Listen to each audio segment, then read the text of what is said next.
बहुत बड़ी खबर, इजराइल का ईरान पर बड़ा हमला। इस वक्त की बड़ी खबर, ब्रेक करिए जरा। इजरायली मिसाइलें ईरान के ठिकानों पर गिरी। ईरान के इस्फहान एयरपोर्ट पर धमाके की आवाज। और इसी बीच ईरान में करीब 8 फ्लाइटें जो है वो डाइवर्ट कर दी गई हैं। ईरान का कुछ इलाकों का एयर स्पेस क्लोज कर दिया गया है। इराक, दक्षिण सीरिया में भी हमले की खबर आ रही है। ईरान की नेशनल सिक्योरिटी काउंसिल की इमरजेंसी मीटिंग, ये बहुत बड़ी खबर है। ईरान की नेशनल सिक्योरिटी काउंसिल की इमरजेंसी मीटिंग, और इससे कुछ घंटे पहले ईरान के फॉरेन मिनिस्टर में यूएन में धमकी दी बाकायदा, लेकिन उसके बाद यह अटैक हुआ है। और कोइंसिडेंस देखिए, मेरी सहयोगी सोनल ने हमें बताया कि आज खमेनी का जन्मदिन भी है। सीधे मैं चलूंगा, मनीष झा मेरे साथ है। मनीष, वेरी क्विकली, क्या बदले की शुरुआत हो गई है?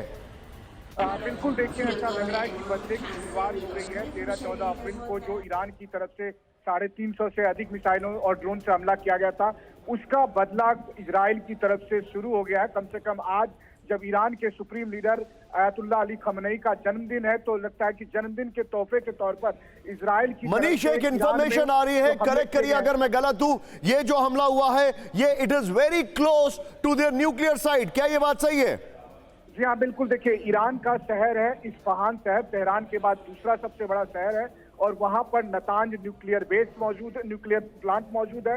इसके अलावा वहां पर 8th डिवीजन जो IRGC का एयरफोर्स है उसका हेडक्वार्टर है, और जिस हेडक्वार्टर के जरिए इजराइल पर हमला किया गया था, तो इजराइल ने ईरान के उन इलाकों में, इस्फहान के उन इलाकों में हमला किया है जहां पर कि ईरान का न्यूक्लियर प्लांट है, और जहां पर IRGC के जो एयरफोर्स का मनीष भी विद मी, एक बड़ा अच्छा इत्तेफाक है कि मेरे साथ यहाँ पर ज्योति मैम यहाँ पर बैठी हुई हैं। हम सबको अपने अर्ली डेज याद हैं जब ये तब भी वेटरन थे, अभी भी हैं। Jyoti ma'am, very quickly your take, Iran के ऊपर अटैक जो शुरू हुए। देखिए, जो सबसे पहले मैं ये कहना चाहूँगी कि भारत की जो विदेश नीति है, it is a very middle of the road foreign policy. एक तरफ इजराइल के साथ भारत के बहुत अच्छे, माय टेक इज कि इजराइल का ये जो अटैक है, how do you view this right now, purely from the perspective of Israel and Iran? Israel को ये जो अटैक, क्योंकि नेतन्याहू इजराइल के प्राइम मिनिस्टर हैं, तो ये ऐसा नहीं हो सकता था कि वो अटैक नहीं करते।